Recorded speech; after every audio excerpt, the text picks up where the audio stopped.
ThiccBoi has to work early today, so we're up at 5 a.m. to do this. But that's what we committed. do for you guys. We're committed. So, first and foremost, how many hours you reckon did you play of Mass Effect? Like, all up over the years. Over the years, Just have a guess. I'd say hundreds. I'd say over 100. You missed my joke. I said, have a guess. That's pretty good.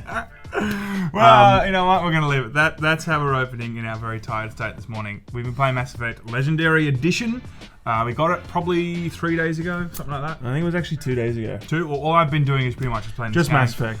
I finished the first one. I'm on to the second one. So I'm going to be doing like an impressions. You're going to be doing more like a review from a veteran point of view. Yeah. It's unique because I've actually never played Mass Effect before. This is the first time I've ever played it, so I've jumped on and I've had a very good time with this. Let's get into it. Let's do the drop and let's talk about it.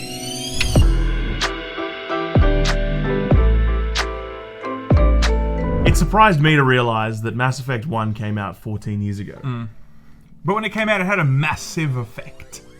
Nice. Nice, man. That was great. So it's a significant milestone because it marks 14 years since I've been telling Sam to play Mass Effect. I played an hour of it or so when we were both living in the same house, and I was like, "You're like, play it." I'm like, "All right, I'll look at it." And I never really delved into it. Trying to tell him for years, but he just wouldn't. Anyway, the good thing about this Legendary Edition is that because Mass Effect is now getting to the stage where it's so old, there will be so many people that haven't played it because they're just coming up. They're growing up, and I think this is a great opportunity to reach that audience. EA have put together the Mass Effect Legendary Collection, which is all 3 games. Not Andromeda though. Oh, damn. What a shame. Well, they saved the best till last. I reckon it's going to get its own Legendary Edition. Yes. And it'll be much better. Of course. I think it's important to also mention this is a remaster, not a remake. I think that term has been coined recently, of course, with Resident Evil 2. This doesn't feel like a complete rebuild. Yeah. From my experience of playing it, at least, like, you know, from playing it years ago and playing it now, like, this just feels like they've really just kind of revamped it and kind of done a lot of quality of life things to this. Well, yeah, they made no secrets about that. And like, it's not some intergenerational leap. I mean, I suppose it is because the original games were 360, PS3 era. And you were 13 when the first one came out. Yeah. So I played Mass Effect when I was really young. I have a lot of love for it because it was that perfect, that perfect age and just that whole 360 era was awesome. That was very good. I was 13. I was young and engaged and like you were engaged at 13. I was signed away. He was engaged at 13. So like for me, Mass Effect, it's got a lot in here for me. I really love this series. So I guess, it's to revisit it in a new light is really good. But I suppose what I will say is, on that point, is this really isn't that big leap forward to the point where they're not doing a PS5 version. And You're right, I don't know who said it on the PR side of things. Yeah. But it actually makes sense to their credit. They're like, look, we're not releasing this on PS5 because we think a PS5 game has a certain caliber that you'd expect. Yeah. This definitely feels like a PS4 game. So they basically said it's a PS4 game. We're not really going to notice. We didn't want to leverage the power of the PS5 because we haven't done any work for that. Yeah. And I think to their credit, they didn't want to just slap a PS5 logo on a box and sell it. Yeah, I think that's good. I really do. And So don't expect some huge jump forward in fidelity and although it does look nice. Although it does, yeah, it does very well. In Mass Effect 2 and 3, I'm going to show you some comparisons on screen. It's definitely a late stage PS4 game. I think the first thing is, from a seasoned vet, because there's going to be a lot of people that are watching this that have already played and loved Mass Effect. What are some of the ballpark things that you've seen that they've actually fixed or changed with Mass Effect, especially Mass Effect 1? Well, yeah, okay. So Mass Effect 1 had very much its own unique sort of flavor, and then 2 and 3 were much more similar in terms of design, in terms of combat, in terms of leveling systems. They were a bit more consistent, where Mass Effect 1, given that it was a first run, is a bit more unique. So I thought spending time with 1 and then spending time with 2 should give me an idea of the whole package. Yep. Mass Effect 1 I've probably played 5 or 6 times. The most recently I finished it was about 2 years ago. I always come back to Mass Effect. I love Mass Effect. As someone who's played the game extensively, I did notice quite a few quality of life changes that they're not really something you could put on the back of a box to sell this thing. But if you've played Mass Effect, you will appreciate them. Simple like things. the sprint thing. Yeah, simple things like you finally got a functioning sprint now. Before in Mass Effect, you could sprint for like this tiny little window during combat, and then out of combat, you did like a sprint animation. You were kind of just walking pretty much the same speed. You can now move around, the Citadel and all the environments a bit more reliably. Although your endurance is tiny, it's nice just having that bit of a burst. Is it like when you cross the road and pretend you're walking faster, but you're really just like you're basically just swinging your arms a bit more. Yeah, you're not really going fast because the car's waiting. And exactly, you got your headphones in, you're almost being hit. Exactly. So there's things like that. There's the leveling system's been kind of condensed. So instead of the original 60 levels, it's now 30 levels. But you still get this. Yeah. Or it's actually an option in the menu. It's now 30 levels, which I did because it didn't make a difference. I wanted to see what they were doing. It's not a huge thing, but it's nice to hear that level up fanfare. Yeah. Go into your points screen and be able to actually buy a few different talents. Combat in Mass Effect 1 is a funny one. It felt like quite lifeless for me. I'll get to it, but that's what I felt. Well, for me, and I think I'm going to be very much in a small minority here. Mass Effect 1 has my favorite combat. The gunplay is pretty shit, but the way your power wheel works is your cooldowns all operate in isolation of one another. So I like to play the biotic. So you've got your lift, you've got your singularity, you've got barrier, you've got warp, you've got pull. All these abilities that you can kind of cast. Once the animation's finished, you can then go to another ability and cast that. And all your squad can cast all their abilities on separate cooldowns. Which made it feel a bit more RPG-y. And if you've played Mass Effect 2 and 3, you'll know that later they transitioned to a shared cooldown system. And then on top of that, in Mass Effect 2 and 3, you've got ammo. In number 1, it's all based on cooldowns of weapons. It just feels a bit tighter, but it still feels like Mass Effect. They've touched it up. They haven't really made many changes, and particularly they haven't made any changes with the AI, and it's still terrible. But I mean, as someone who's never played Mass Effect before. Okay, so as a person that's gone in knowing that this is one of like the pivotal games of the 2000s, for a lot of people, especially you, I knew I was going to walk in hopefully for a very good experience. I was not really worried that this was going to be Warcraft Reforged in terms of just like completely under-delivering. And I think this was a really great experience. It does feel relatively aged, especially, Mass Effect 1. You can definitely feel it's aged in a number of ways.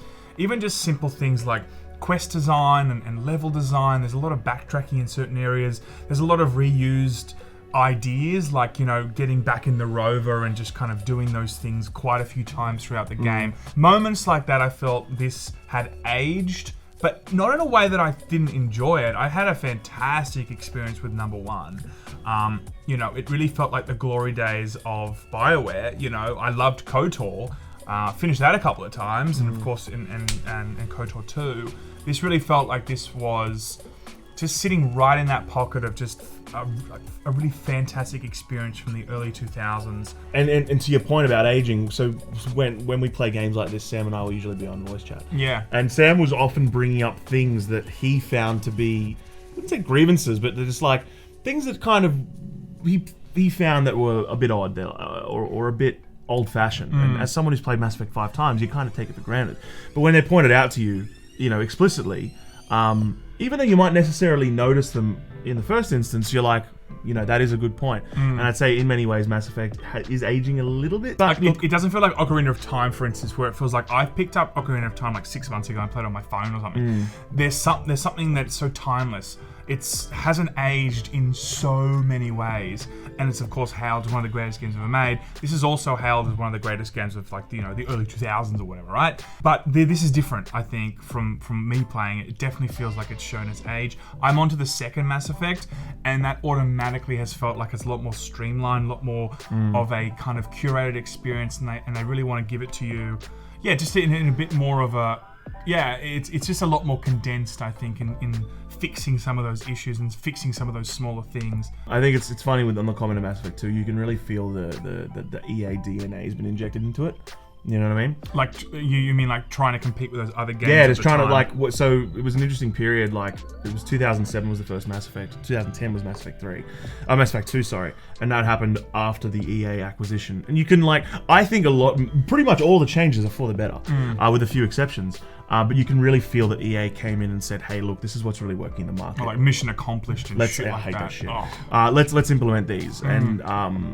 And I think it benefits in a lot of ways, but you can just feel that. But apart from that, what about actual graphics? The comparisons they want to show you on screen here. Like, Well, yeah. Let me first say there were some moments, especially when I'm talking to Rex in the first one. I'm like, wow, this looks really nice. You know, like I think they've done a really good job here of like kind of touching it up. But then there's like just, you know, playing the game still felt like it was just graphically like they had just made some decent changes, but it wasn't in the realm of like late PS4 or like PS5 graphics, as they've clearly stated. It's not a PS5 game.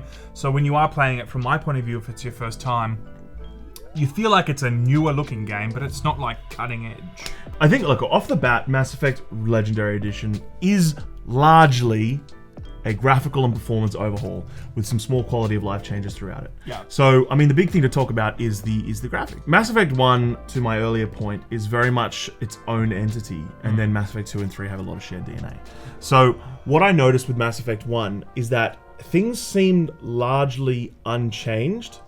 They haven't really done a lot of work to, you know, increase detail in textures, or basically anything of that. They've really just tidied up the resolution a little bit and really improved overall lighting.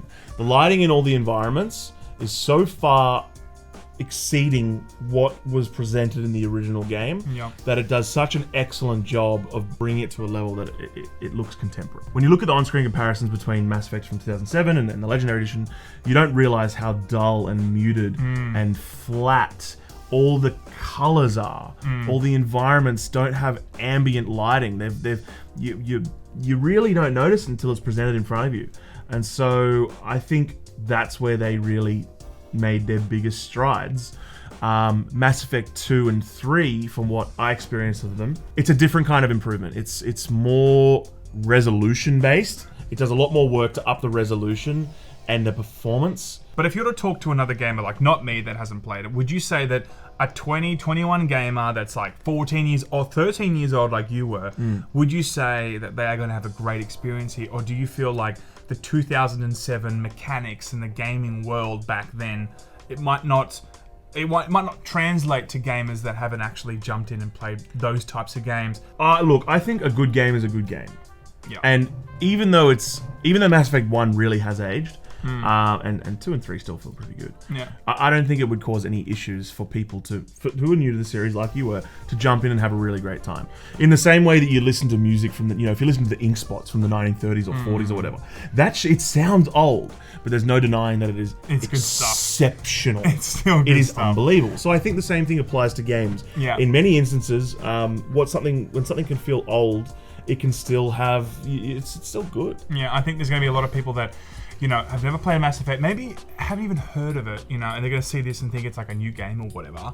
They're going to jump on and play this, but I think at the crux of it, when I was playing it, I was not really playing it for the gameplay, the gunplay, especially in Mass Effect 1. It was really about the story, and that is what's going to carry over and get a lot of new gamers really enjoying this game. Yeah. Mass Effect 1's story for me was really incredible. I was so invested. I really wanted to know more about Saren and like what happened with that, and like having Rex on my team, and I just loved all that. Like, it was so great. And again, it really reminisced for me about how it was to play KOTOR in the early 2000s, you know? Yeah, I spent a lot of time with Mass Effect. Like, for me, Mass Effect's pretty much my favorite sci-fi property. Like, I've spent so much time going through all the codex readings. I never do this in games. I went through every codex entry. I read all the backstory on all the races, all the machines, all the technologies, everything. Like, I just love this setting. Being given a really good reason to revisit it. Yeah. Playing it on, even though it's PS4, playing it on a PS5, and it looks really nice, and it's just nice to be back in Mass Effect. Yeah. One thing I'll say also, you kept remarking about the frame rate. We didn't really touch on that. We talked about the textures, but the frame rate from you said huge improvement, so that's something that you guys can also expect. Performance was extraordinarily stable from my experience. Yeah, but that was on a PS5, but like I'm guessing people are going to have the same experience on PS4, hopefully. It ran flawlessly, absolutely flawlessly, Yeah. and I think more noticeably you see that in Mass Effect 2. So if you were to say, out of 3 ice cream scoops, what would you give this? As a remaster, what would you give this out of 3 ice cream scoops? As a remaster, it would be, I would say, 2 ice cream scoops. Not 3. Not quite 3. Why is that? Why is that? I think they didn't go far enough with some of the quality of life changes. Like Because it does feel aged still. Yes. Well, look, cool. Like, not to spend too much time on it, but the big issue I have with Mass Effect 1 today is the AI, man. Like, your squad mates always die. Yeah. They always did die in 2007, and in 2021 they still die. Maybe that's a creative choice. No, it's not. Look, I actually stood They stand back. in the middle. Yeah. You directed them to cover, which you shouldn't. Like, I never used to direct them to cover because I gave up. You press right on the D-pad for your mate here. You press left on the D-pad over here. They're standing there just like this, just taking damage. I watched that too when I was playing. Like, when I play these like reviewing games, I like to sit back in a battlefield at least for one moment and hope the game plays itself. Well, yes, but no, just to see what it looks like in terms of what's the AI doing, especially when I have teammates. You're right. Some of them would like pretend to have cover, but like they're just there getting absolutely obliterated. Yeah. I would say for me, I'll give. So that's why it's 2 scoops. I would give this a 2.5 scoop because I haven't experienced before. So it's almost like when I played Dark Souls for the first time, like that first experience, that first understanding of the story and the lore, and like, you know, kind of going around the galaxy, and like it was just. I've had such a great time with Mass Effect 1. I would think in terms of a remaster, it's not at 3 scoops because of course I can feel the agedness of it, but I am not sure from a first time player if that's just them wanting to preserve the original experience. Because if you're damned if you do and you're damned if you don't. Like if they were to completely overhaul a lot of the stuff that people didn't like but they loved because it was original Mass Effect, then they would have been hauled over the coals, you know. So in that regard, I kind of like that there's a bit of an agedness to it with the touched up textures. So I like that, and that's why I'm giving it 2.5 scoops out of 3 for a remaster. I would say definitely buy this, even if you've not played it before and you like that kind of KOTOR thing. This is going to be something I think a lot of people like. There's no mistake that Mass Effect is a must-play. Absolutely. If you've never played Mass Effect and you are at least moderately invested into gaming, sci-fi as a genre, RPGs light. Certainly, if you're into third-person cover-based shooters, if you like really dialogue-driven storytelling, I can think of very few reasons why anyone who's even moderately interested in video games wouldn't pick this up and play it if you never have before. I just wish I did what you said years ago. It's kind of actually, it's kind of cool that I waited until the touched up version. Yeah. But anyway, that's it for today, guys. 2.5 ice cream scoops. 2 ice cream scoops. If you never played it, go buy it.